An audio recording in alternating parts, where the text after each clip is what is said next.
Hello everyone, welcome to my channel. আজ তোমাদের দেখাবো পটলের দমবাহার। এই রেসিপিটা বানানোর জন্য শুরুতেই আমরা আগে থেকে খোসা ছাড়িয়ে ধুয়ে রাখা পটলগুলো নুন হলুদ মাখিয়ে 1 মিনিট মতন রেখে গরম তেলে আঁচ কমিয়ে এক এক করে ভাজতে দেবো। গায়ে হালকা বাদামি দাগ আসা পর্যন্ত উল্টে পাল্টে ভেজে তুলে রাখতে হবে। পর সেই তেলের মধ্যেই একটা টমেটো 4 টুকরো করে কেটে দিয়ে দেবো এবং সেই সাথে 2টো কাঁচা লঙ্কা চিড়ে দেবো। এরপর সাদা সর্ষে, কালো সর্ষে, পোস্ত আর নারকেল একসাথে কাঁচা লঙ্কা, নুন আর 1 চিমটে হলুদ দিয়ে বেটে নিয়ে সেই বাটা মশলাটা দিয়ে দেবো। এখানে একটা ছোট টিপস দিয়ে রাখি, সর্ষে অল্প নুন আর হলুদ দিয়ে বাটলে তেঁতো হওয়ার সম্ভাবনা থাকে না। এরপর কড়ায় নুন হলুদ আর মশলাটা যাতে তলায় লেগে না যায় তার জন্য সামান্য একটু জল দিয়ে সব কিছু ভালোভাবে মিশিয়ে তার মধ্যে ভেজে রাখা পটলগুলো দিয়ে মিশিয়ে নিতে হবে।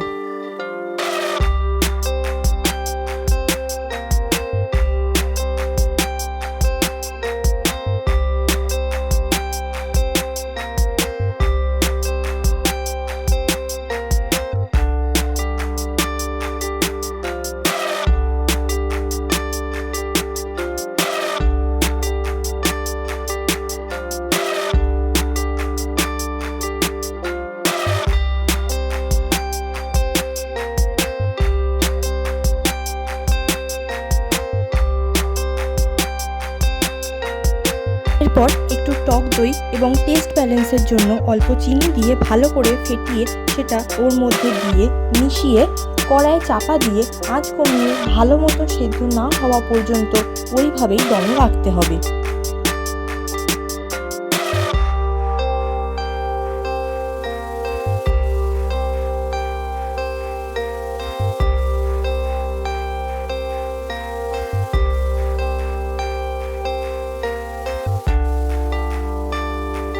ঢাকনা খুলে মাঝে মধ্যে দেখে নিতে হবে যাতে তলায় না লেগে যায়। এরপর পটল সেদ্ধ হয়ে গেলে আর গ্রেভি পটলের গা মাখা হয়ে গেলে উপর থেকে অল্প কাঁচা সর্ষের তেল ছড়িয়ে নামিয়ে নিতে হবে। এরপর পাত্রের মধ্যে ঢেলে কাঁচা লঙ্কা আর অল্প কুড়োনো নারকেল উপর থেকে ছড়িয়ে সার্ভ করো। তৈরি হয়ে গেল পটলের